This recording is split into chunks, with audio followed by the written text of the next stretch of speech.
10ই March রাতে 2015 সালে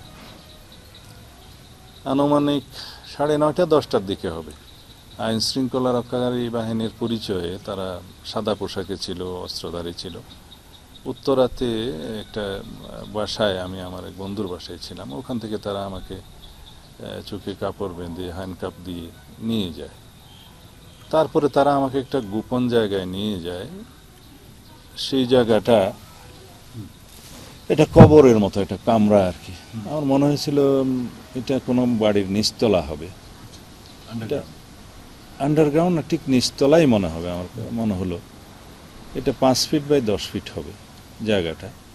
শুধু পেশাব পায়খানা করার জন্য একটা ছিদ্র ছিল এক কিনারে, একটা পানির ট্যাপ ছিল, লোহার দরজা ছিল, তার নিচ দিয়ে খাবার দেওয়ার জন্য একটা জায়গা ছিল এরকম। আর বাইরে একটা ফ্যান চালু থাকতো, স্ট্যান্ড ফ্যান, আর উপরে ছাদের উপরে একটা হাই পাওয়ার লাইট ছিল। এইটুকু। এইখানে প্রায় 61 দিন তারা আমাকে রাখে, একদিনের জন্য বের করে নেয়। আর অন্যান্য বিষয়ে আমি এই মুহূর্তে বলতে চাই না, কারণ যারাই করেছে তারা রাজনৈতিক কর্তৃপক্ষের, সরকারের সর্বোচ্চ কর্তৃপক্ষের ইশারাতেই করেছে। তা এবং আমি মনে করি একদিন না একদিন জাতীয়ভাবে এবং আন্তর্জাতিকভাবে কোনো না কোনো ফোরামে তার জন্য তাদেরকে জবাবদিহি করতেই হবে। যেদিন আমাকে নিয়ে আসে সেদিন দুপুরের দিকেই হবে আমার। তারা একইভাবে ব্লাইন্ড, মানে চোখে কাপড় দিয়ে, হাতে হ্যান্ডকাফ দিয়ে তারা একটা গাড়িতে তুলে, মনে হয় 6-7 ঘন্টা বা তারও বেশি হবে, আমার ঠিক সময়টা আমি এখন মুহূর্তে বলতে পারবো না। যেখানে এসে থামলো সেখানে সন্ধ্যা হয়েছে বলে আমার মনে হলো আর কি, চোখে তো কিছু দেখছি না। তো ওখানে অনেক অপেক্ষা করলো, বেশ কয়েক ঘন্টা অপেক্ষা করলো। তারপরে ওরা মনে হয় রাতের অন্ধকারের জন্য অপেক্ষা করছিল। তারপর কিছু দূর পায়ে হাঁটিয়ে, এরপর আবার কিছু দূর গাড়িতে করে একটা জায়গায় এনে তুললো। আমার কাছে এখন মনে হচ্ছে সেটা বর্ডারের জায়গা হবে, বর্ডারের জায়গা হবে। আমি তো কোন বর্ডার, কি বর্ডার কিছুই তো বলতে পারবো না, এখনো বলতে পারছি না।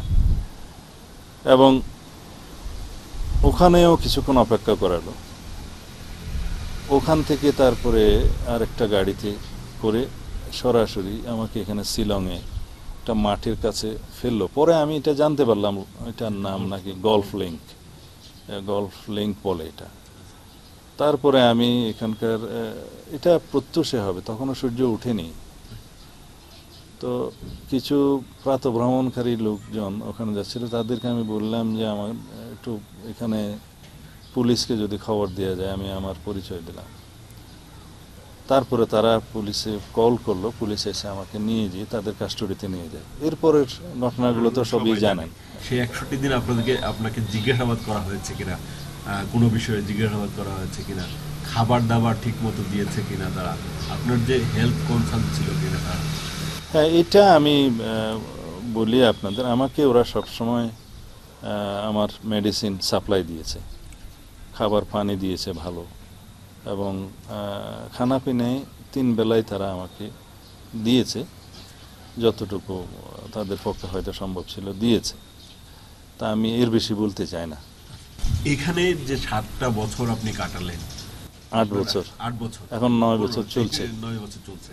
তো সেক্ষেত্রে এই বছরগুলোতে আপনার আসলে কেমন কাটলো এইখানে? নির্বাসিত জীবন যেমন কাটে সেরকমই কেটেছে।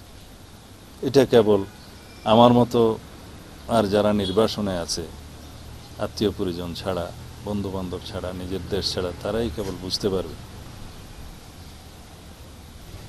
সময় কাটানোর জন্য শিক্ষিত মানুষের জন্য কোনো অসুবিধা হয় না, বই পুস্তক পড়ে আর অন্য কাজ কাম করে মোটামুটি সময়টা ইবাদত বন্দেগী করে কেটে যায়।